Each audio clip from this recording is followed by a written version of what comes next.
Welcome back to another episode of Athletes Beyond the Game. We have a super fun guest joining us today. I feel like we say that every single week, but we do. We're super excited.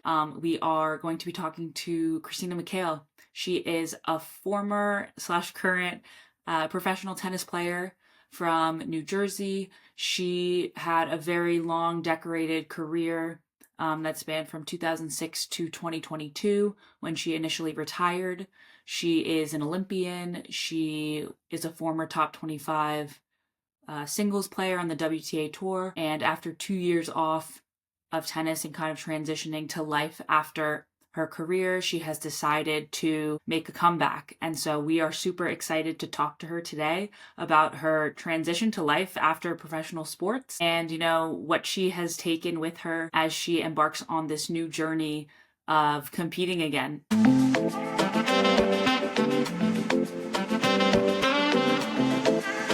Can you tell us a little bit about your upbringing as it revolves around sports? Like, was tennis the only sport you played? I actually was living in Hong Kong at the time between ages 3 and 8. And so I first started playing tennis when I was 6 years old. And my older sister, started around the same time. My mom kind of fell in love with tennis after she'd had my sister and I and put us in to start playing tennis, like really with no goal of becoming a pro or even playing in college at that time. She wanted my sister and I to learn. And then at the same time, we were playing soccer, baseball. We were quite into swimming as well. And even at a certain point, when we got back to the States, our swimming coach was telling Lauren and I that like we needed to put more hours into swimming. And then our tennis coach was saying we needed more hours into tennis. So we kind of had this big moment where we had to decide. And funnily enough, I let Lauren decide.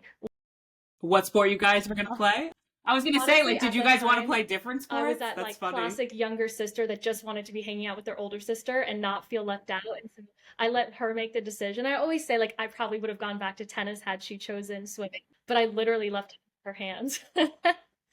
So then when you did decide, or when your sister decided that you guys were going to play tennis and that you kind of maybe got to the point as you get a little bit older and you're thinking about college versus going straight to pros, what was that process like deciding if you were going to go to college? It was definitely something that my parents and I took very seriously about whether I would go turn pro and forgo a college scholarship, and especially seeing my sister go to college and loving her experience at UNC. And it was definitely something that I really took my time with. And I didn't officially turn pro until I had graduated high school at 18. But it was kind of just through seeing my sister and talking to her and her experience. And like, I remember at one point she called me and she was like, Chris, like, I'm seeing the level here and I believe in you that you can, do it. Cause I was a little bit more conservative and like wasn't sure. And Aw.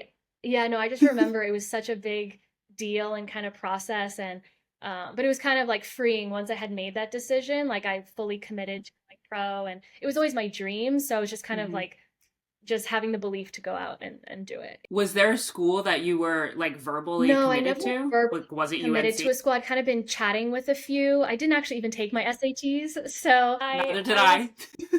my sister was enjoying her experience so much at UNC. So yeah, I would have gone there. But I mean, at the time, I think Stanford was number one. Duke was also really good. So I was kind of keeping it as an Right, option, but right. also the back of my mind, I knew I wanted to turn pro. It was just a matter of like being like, Christina, like, let's do it. And I think my conversations with my sister really helped.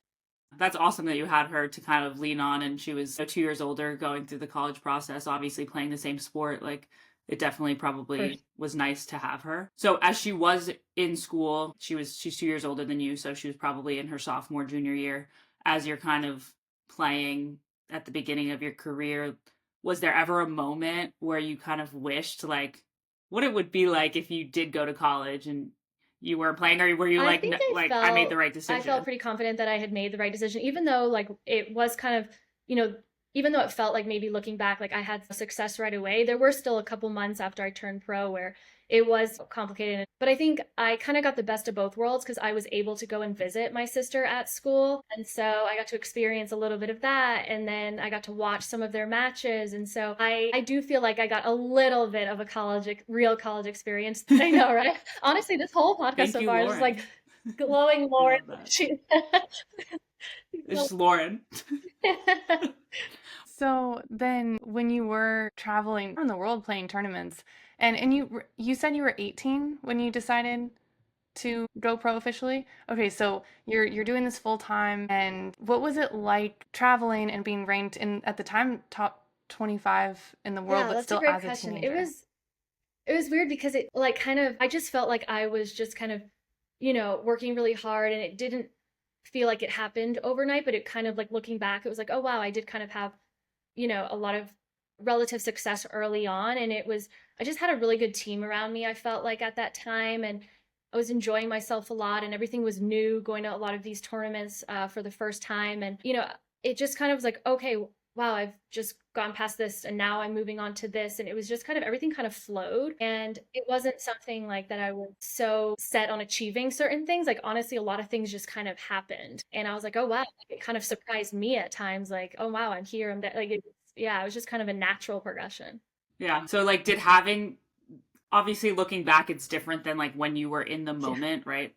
2020 looking back. So did like having this like obviously tremendous success early on in your career at such a young age impact your mentality as you continued throughout your career? Like, of course, you're probably, oh, I need to get into the top 20.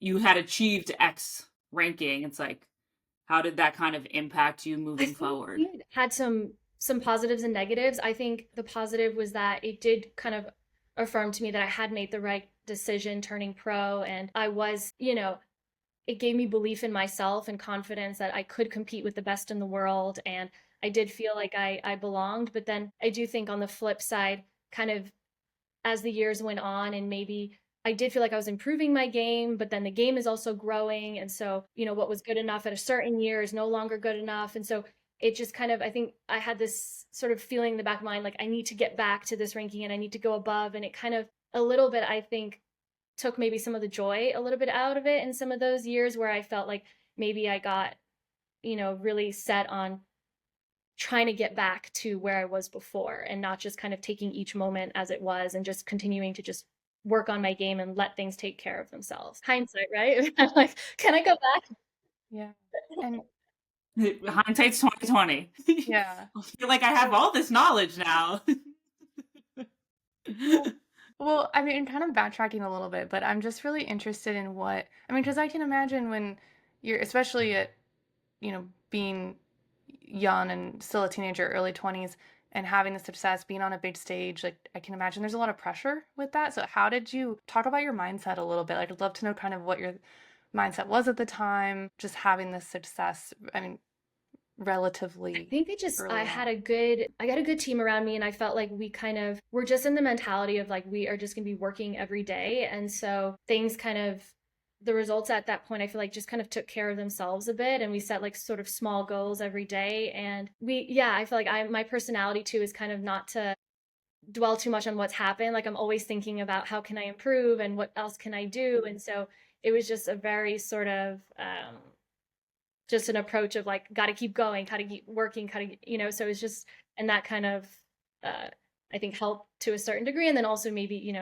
looking back, yours like, oh, I wish I could have enjoyed some of these milestones or some of these moments a little bit more. But I think I was just kind of in a mentality of just like working, working, working. Yeah, makes sense. Oh And my literally gosh, too, I right? mean, there's so much travel with It's unlike any other playing sport, I pro. think, in the sense of that it's so international. So you just like you literally, and the season is so long, and it's so unique, the whole experience. Like, I've visited some places that I never would have gone to, which is so cool. But it's also, I think Julie and I, we were talking about this the other day. Like, it's not necessarily seeing these places that you've been to.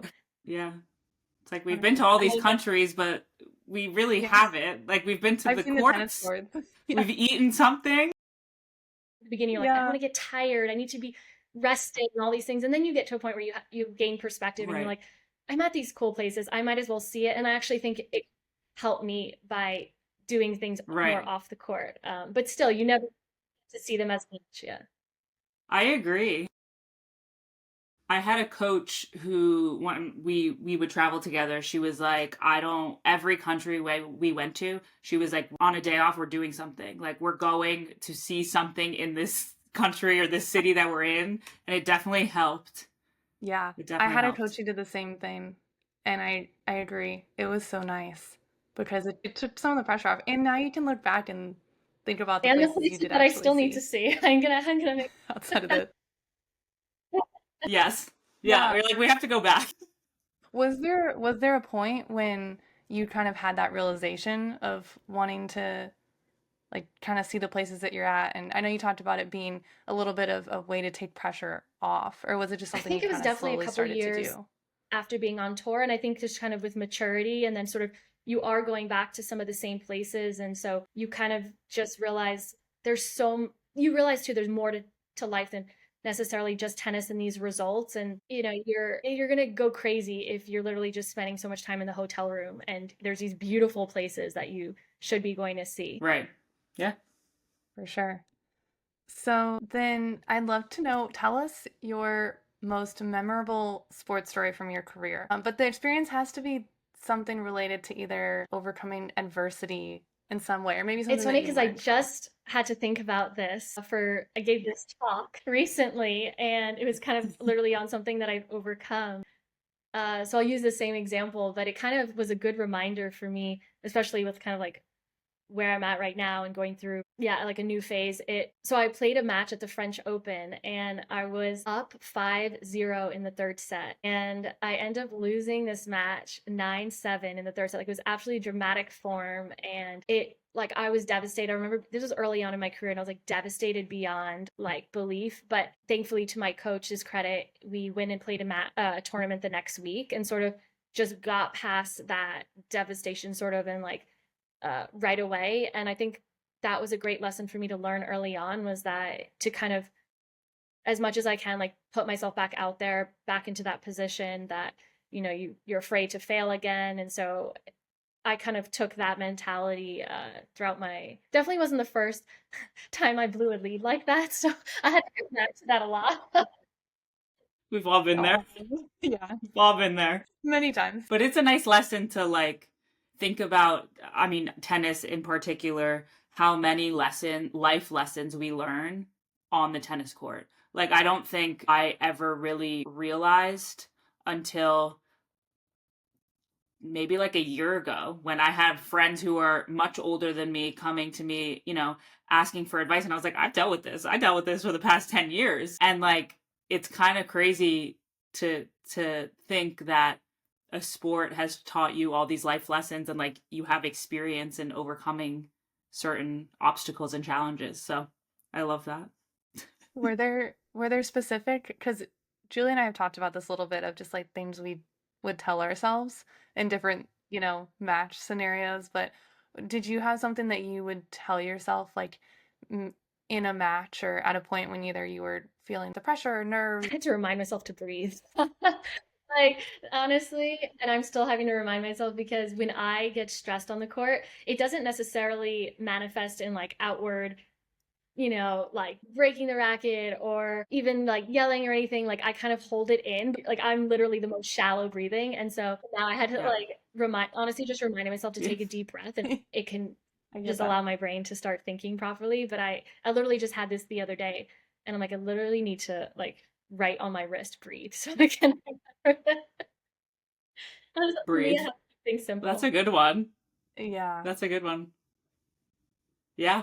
I love like hearing other people's like mantras and how they kind of get through, anxieties, being not afraid, but like nerves and things like that. So I love that. Okay. So when you think back on your career, right, from 2019 to 2022, like what are you most proud of?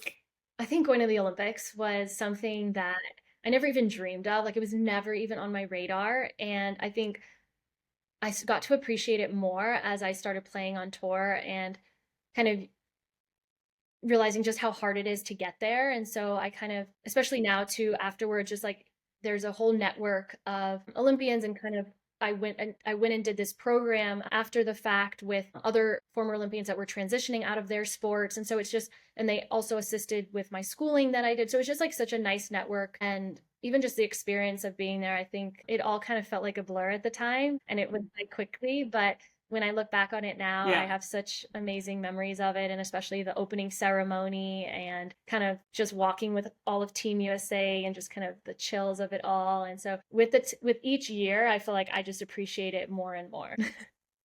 I couldn't even Amazing. imagine. Yeah. Incredible. Especially in tennis.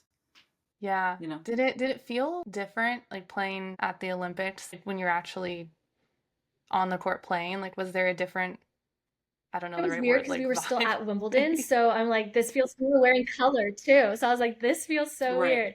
Oh, But yeah.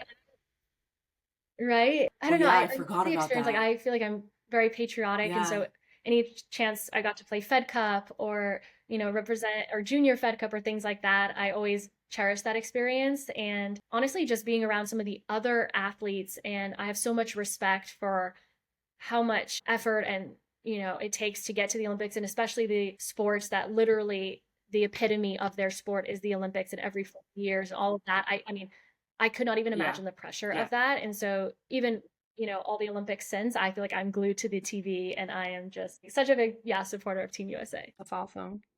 So you mentioned about going back to college, but can you talk about your decision to go to college and get your So degree it and was, when you so did that? I decided to stop playing in 2022, and I had just kind of, um, I guess looking back, I didn't realize just how burnt out I was at the time, but I just knew, kind of had this growing feeling like kind of all of that year that it was going to be my last year, and kind of every day was starting to feel like the same. And I really wanted to try new things, and I'd always enjoyed studying, but funnily enough, it wasn't like when I stopped playing, it wasn't, I'm stopping with the intention to go back to school. Like kind of a month after I stopped, I was just having conversations with different people and trying to figure out what I wanted to do. And like kind of it just became sort of something that kept popping up, and to go back and do school. And I had always enjoyed studying when I was younger. And so I was like, okay, let me just, it was funny because I was like, let me enroll in one class. And my sister goes, you're never going to finish, Christina. One class, please. She's like, yeah, she's like, Yeah. when I was in school, Take you 8 years. played tennis. Yeah. I still had a social life. I took a bunch of classes. She's like, you got to take Yeah. more. So then I was like, okay. So I started with 3 classes, and I don't know, I just love like having goals right away, right when I had finished. And it was just, I don't know, I just kind of got into it. And then I was taking like 6 classes at a time. I was taking summer 1, summer 2, intersession. I just kind of nuts with it, but it was a perfect Yeah. timing for me to kind of have something, because I did it all online, to have something that would give me new goals and purpose right away, but not also take up all my time. Right. We can definitely relate to practice, school, social No, life. you guys Yeah. are killing it. I Definitely. And you guys just Yeah, but no, I have a new respect for student athletes, because what you guys do being in school, it's a lot. And I do see why student athletes are so well prepared for life afterwards, because you're such a pro at managing all these different things. yeah, Mhm. 100%. So we kind of want to shift gears a little bit and kind of talk about retirement and post tennis life. But I'm curious, and I'm sure a lot of the listeners are. Can you talk about a little, like, the process, I guess, internally of maybe not why you decided to retire, but like what that was like? Was that a year-long thought process? Did it come It kind of definitely was a quickly? process that kind of took me months to kind of accept and get to the realization that I really felt like I needed to stop. It was just this growing feeling that kind of every day was looking the same for me when I was playing, and I wasn't even enjoying the practice part as much. And to me, that was kind of a red flag, because I was always someone that no matter what had happened the week before, I could get right back out there to practice. And even that I was starting to dread a little bit. So that kind of became a red flag for me. And I never wanted to stay in something just because I didn't know what else to do. And I just had this growing feeling like I was ready to try new things. I was ready for a new phase. And then I thought US Open could be a great stopping point, because it's the where I grew up, and just kind of, it felt right. Yeah. And yeah, so that was 2022. Do you think at all that COVID impacted that decision? I know in tennis specifically, a good amount of players retired after that time, just kind of seeing what life was like a little bit without tennis. And so I'm curious if that you think that affected I think it impacted, but maybe in a different way. I think during COVID time, it kind of, the sport for me felt even more Hmm. isolating just because now you didn't want to be around people. You didn't want to risk getting COVID. And so you couldn't really go out and do things. And so that part Yeah. that I had started to enjoy and felt like was so good for me to be at tournaments and be doing things outside the court. Now I'm spending most of my time in the hotel room. And so I think it just kind of mentally, the sport felt more isolating than prior. Great point. I hadn't thought about that. Yeah, that makes sense. Right, Especially exactly. with it just Yeah. not being a team sport too. You're Yeah. really just Yeah. And literally wearing You and your masks wow. and all, coaches like and yeah. literally not wanting to be, because then there was contact tracing and it's like, not even if I get sick, but someone else gets, it Yeah. became a whole thing. So then when you did decide to retire, what were a few things that you were looking forward to Gosh, I think with your one of the retirement? top things was being able to plan my schedule weeks out. Like, been able to do that. And say, hey, Not like, are yes. you going to be around this Mm-hmm. time or that time? Or I want to invite you to this. I would be like, I have no idea where I'm going to be at. No idea if I'm going to be playing a tournament. I don't know. So that part was honestly so refreshing, being able to be like, yeah, I'm actually going to be home then, and I can say yes to that. And then, of course, not doing all the travel, I felt like I was so excited to just spend time at home, spend time with friends and family. And then if I did take trips, they were actually vacations, which I had not taken in the longest time. I am going like maybe 2 months after I stopped, I went to Machu Yeah. Picchu with a good friend, and that was such a cool experience. And then went to Ireland for the first time last year or 2 years ago. And yeah, and then even just being able to do foundation work, like giving back to the sport and helping kids. And I, did a little bit of that when I stopped. So I just think there were so many cool things that I was able to do during that time. Was there anything that you struggled with that you didn't think about I before you think had retired? as much as you think that you are ready for retirement as an athlete, and whether it's because of you're stopping your college sport or professionally or high school or whatever, I think at least this was my experience. And then speaking to some other athletes who were going through the same thing, I think as much as you think you're ready for it, it still hits you hard, and you still kind of go through this identity crisis of who am I without the sport, and how involved do I want to stay in the sport, and what will be my purpose now, and kind of all these things. And so as much as I thought I was, because I knew I wanted to be done at that point, and so I had peace with that, it still hit me hard for sure, not having tennis be a part of my daily life, and like getting better at that and feeling like what do I need to do and all of those things. Did you, because I mean, again, Julia and I have kind of talked about this Mm-hmm. with just the daily, like day-to-day change of when you're For not, sure, your yeah. day's not, revolving around playing and practice. Yeah, was that difficult at all with just the physical aspect not being as prominent? Was like, what do I do now to work And out? Like, because I learned that I Yeah. actually like hmm do really enjoy working out just like for my mental state as well. But it was kind of, yeah, like I don't have to be pushing myself to the max right now. So what kind of balance can I find in my workouts? Right. Yeah, am I going to enjoy? What's going to keep me fit and healthy and all of that good stuff? So it was such a kind of like through trial and error, you sort of figure out what you want your kind of day to day to look like. And then I was studying so much too, so I wasn't used to sitting at a computer, and I was like, oh my Right. god, this is different for me. I have to like I got to go for Yeah. walks, or I got to go for it was just finding a balance. Exactly. Yeah, Totally. You no, got you to guys know it. prioritize It's like those it's such workouts. a yeah, and then you feel so much better when you're done too. And yeah.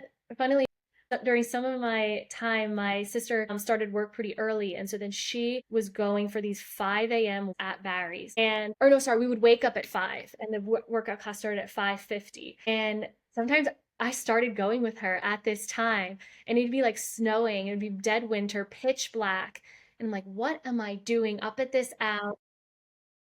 You're like, I thought I I was felt done bad with because I was this. like, okay, I'll go with Lauren, and like we kind of motivated each other, and kind of yeah, like we like honestly, it's like a cool time to just look back in our lives and be like, we were working out at 5:50 in the morning. For what? That's Yeah. awesome though. Yeah. That's amazing. I'm glad you guys had each other to, you could lean on her in those moments, and that's awesome. It's awesome to have. So you kind of mentioned a few things of just things that you struggled with, like identity and the workouts and finding that renewing routine. But it's been about 2 years since you initially said goodbye to tennis, is there anything that you struggled with that you were able to overcome or in the process of overcoming? And then if so, what did you do to kind of get over that hump I of that think adversity? it was kind of all just a process of, I feel like tennis or sports in general kind of maybe make you feel like you always need to be achieving something and always doing something. And sort of, I kind of had to work on like feeling like, okay, it's kind of getting to that balance of I'm still doing things, but not obviously, having to kill myself or do, take on too much, and how much, do I want my time to be on like kind of work projects or school or personal time. So it's kind of, it's still a process that I was going through, but I think I sort of found a good balance, like maybe, a couple months in of, yeah, just kind of what I wanted my days to look like. Yeah. Right. So 2 years ago you retired, and now you're giving it a go again. So you're starting from the bottom. You have a ranking now. Congrats. So can you talk, like, what made you decide to, want to give it a go again? Great Like, how's it question. going? How do you feel? Synopsis, yes. Give us a So honestly, no one is little more insight. surprised than me that I started having feelings where I was missing competing. Honestly, when I stopped in 2022, I genuinely thought like I am done for good. I, felt at peace with that decision, like wasn't bitter towards tennis or anything, kind of just was really ready to move on. And honestly, I was enjoying my, these 2.5 years very much. And, it was big for me to feel like I'm never, like as I started to have these feelings of missing tennis, I like really wanted to make sure that that was not just a thought of like, okay, well, I'm starting, I was starting to get towards the finish line with school. Like, I want to make sure that this is not just a feeling of, okay, what do I do next? Like, maybe go back to tennis if that's something familiar. So I kind of definitely took months where I sat with it and made sure that I was like, actually, no, I genuinely do miss the competing aspect. And so it was a process because I had been playing tennis, here and there and playing exhibitions and doing my, berries workouts and, Pilates and all that, which are great workouts. But then getting back into tennis shape has been, its own journey in itself. And so I wasn't really telling a lot of people. I was kind of just like, okay, let me start with the first thing is, can my body withstand all that it needs to get back to the highest level? So I had to take a couple months where, it's just fitness, then added in tennis, and it's been such a process. And then end of last year, I kind of got to a point where I'd been practicing so much and I was like, let's just see like where my level is at.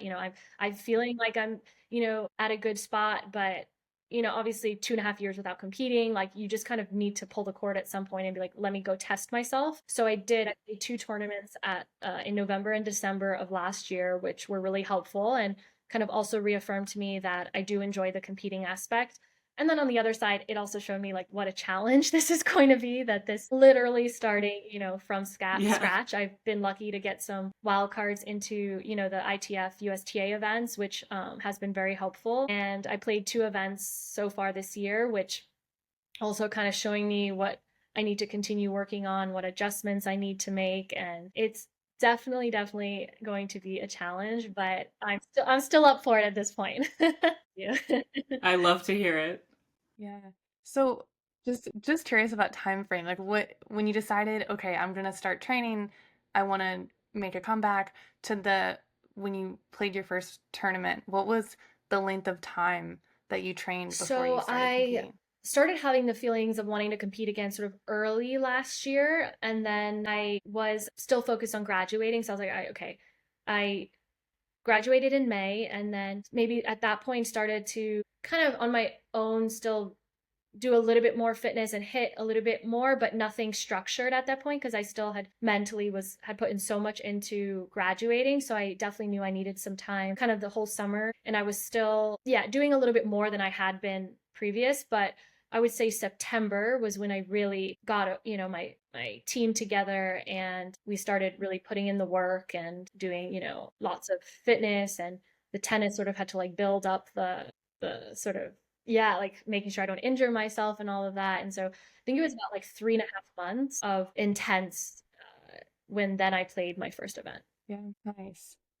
So then how has your mindset and outlook shifted this time, knowing you had 2 years away from the game and kind of focusing more, I guess, on yourself as Christina the person I versus mean, I think that's the going to tennis be player? the main key for me is I'm going to need to be able to maintain that perspective. And it's already, I can see like it's going to be a challenge for sure because, I'm playing some events that, the competition, everyone is very tough right now. And even at, maybe some of the lower levels, there's no easy matches. And I'm learning that very quickly. So I think perspective is going to be so big right now, and just sort of also kind of not putting my value on so much on my wins and my losses and affecting like who I am and sort of that identity things. And so I think having that is going to be so helpful. I really like because I'm coming back because I missed the competing part. And so that's like I want to find obviously in a Right. match there's ups and downs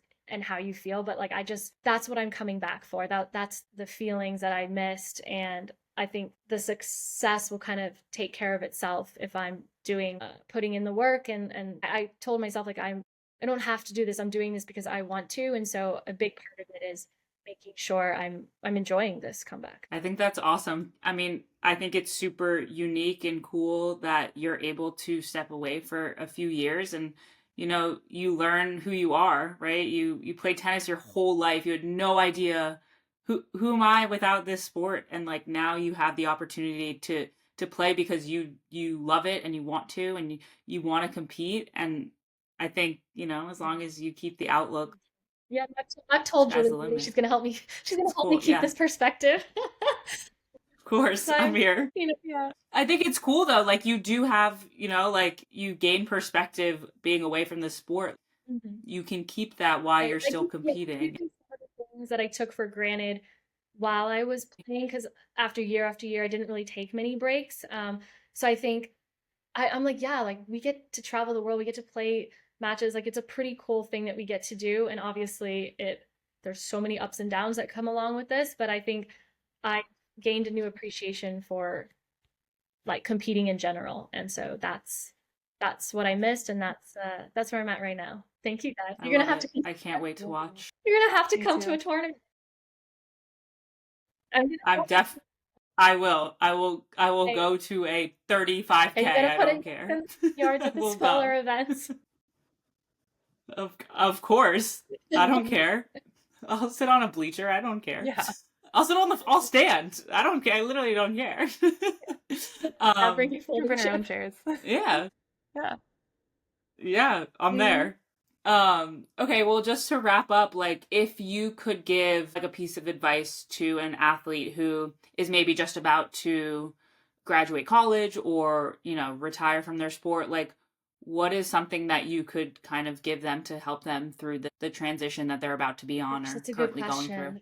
I would say not to rush things. I think take the time to have conversations with different people who have gone through a similar situation, or different people that you admire in different fields of work. And kind of that's what I did a lot. And sort of through those conversations, I figured out a little bit more how I wanted that phase to look like. And so I think sometimes I had a little bit of feelings like, oh my God, I have to have everything figured out right away. And I need to know what I'm doing this. And, sometimes even the people around you can also make you a little bit feel like you need to have things figured out. So I think taking as much time as you need. And yeah, I think you'll know you'll get that feeling of like when you're supposed to do something. Good piece of advice. I think Yeah. definitely like I'm kind of similar in that sense where it's like everything needs to be lined up and I cannot move on unless it's all sorted out, but the reality is that it's not possible to do that. So I love that. Awesome. Well, thank you so much for joining us, and I'm Thank so you. happy we got to have you on, and I'm looking forward you guys to your journey. Like literally, I'm so excited for You you. guys are so Me sweet. too. No, I'm excited to follow along in this podcast now. I've been, tuning in, liking all the episodes so far. So, yeah, no, this was so